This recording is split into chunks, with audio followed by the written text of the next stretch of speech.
Ça, c'est l'intelligence du monde. Que la Bible a gommé.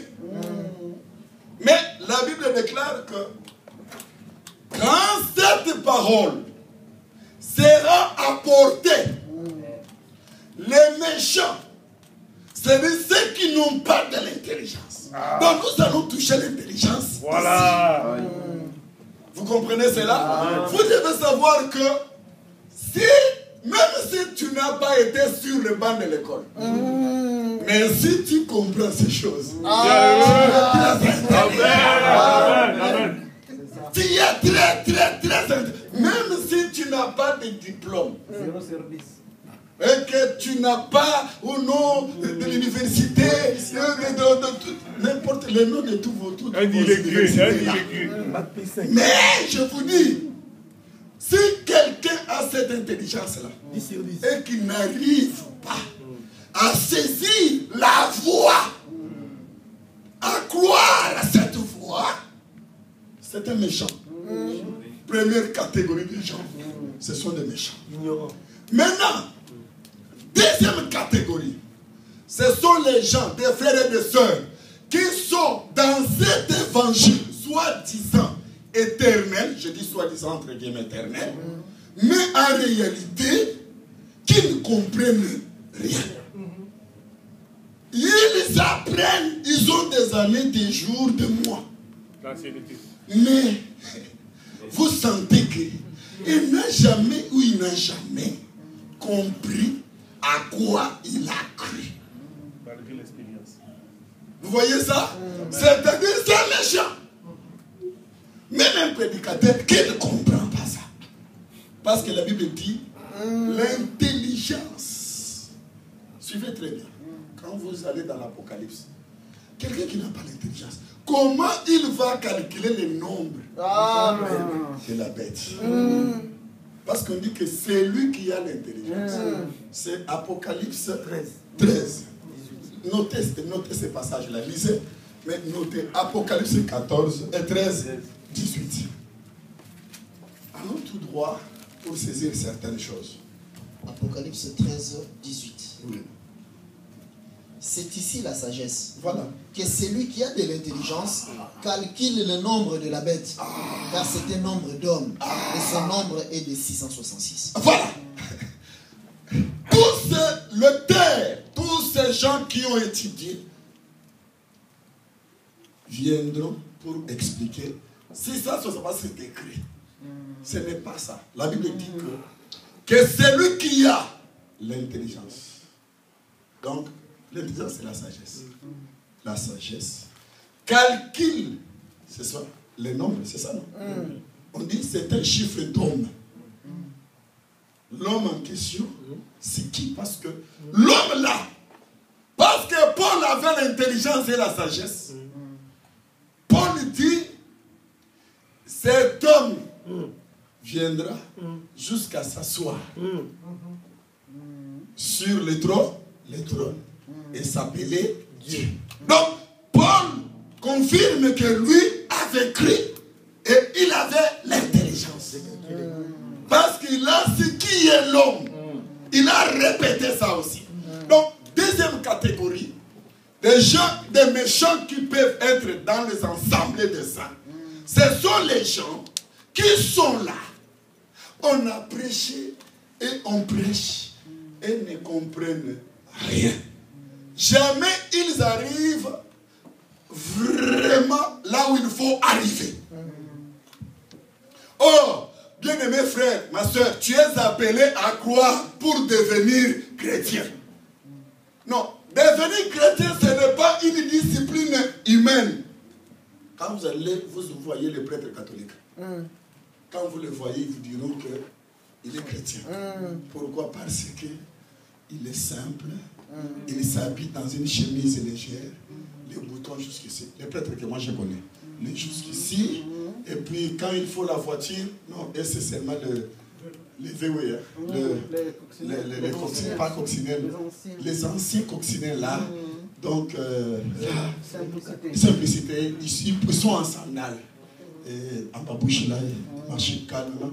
Un prêtre a appris à parler lentement.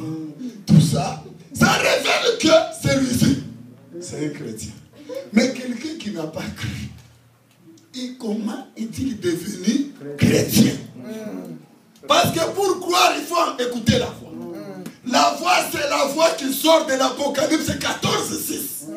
C'est là où il y a la voix. L'intelligence. Alors maintenant, un frère ou une soeur dans l'église, nous pouvons être ici.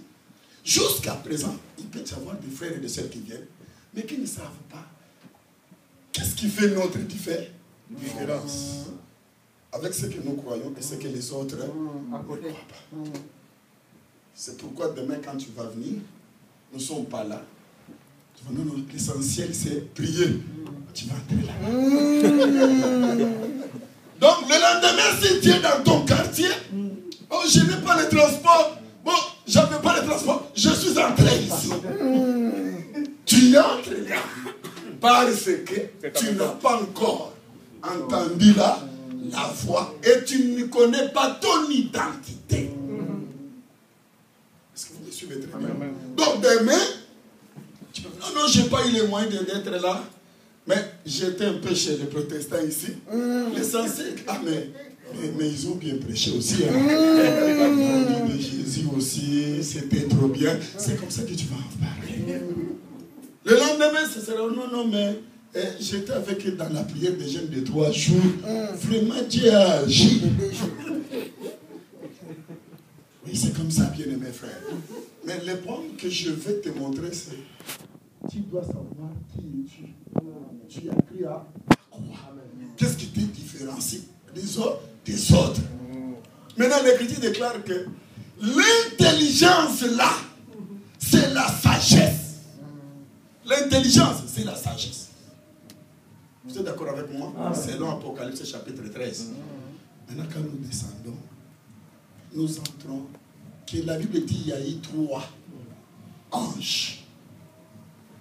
Le premier ange va annoncer pour la toute première fois, comme j'ai commencé par vous dire, que quand Dieu cache quelque chose, le non-évangile éternel va demander aux gens, tous ceux qui font le bruit aujourd'hui, pose-les la question de savoir pourquoi toute la Bible, le nom là, évangile, ajouté éternel, n'était caché. Dieu n'a jamais parlé de ça. Il parlera de ça qui est dans l'Apocalypse 14. Ça, c'est un mystère que beaucoup de gens ne peuvent pas toucher. Les 3, au lieu de vous parler, le premier ange, qu'est-ce qu'il dit?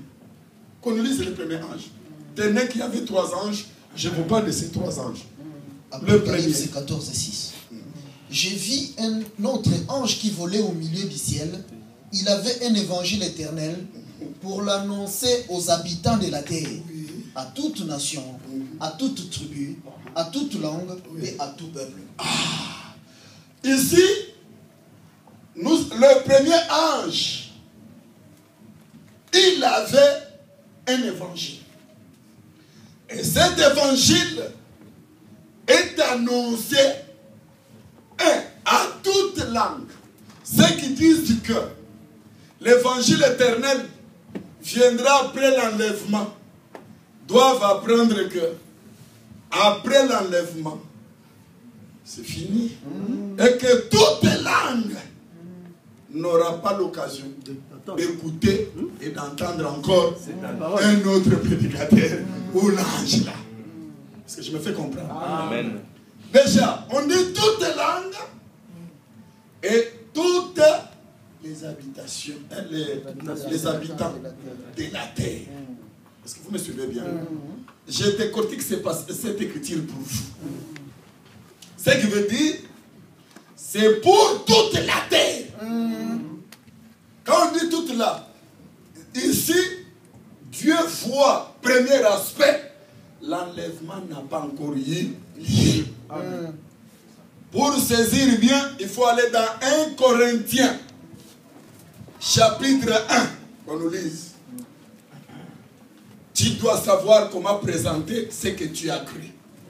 1 Corinthiens, chapitre 1, verset 1. 1 Corinthiens 1, chapitre 1, verset 1. Paul, appelé à être apôtre de Jésus-Christ par la volonté de Dieu,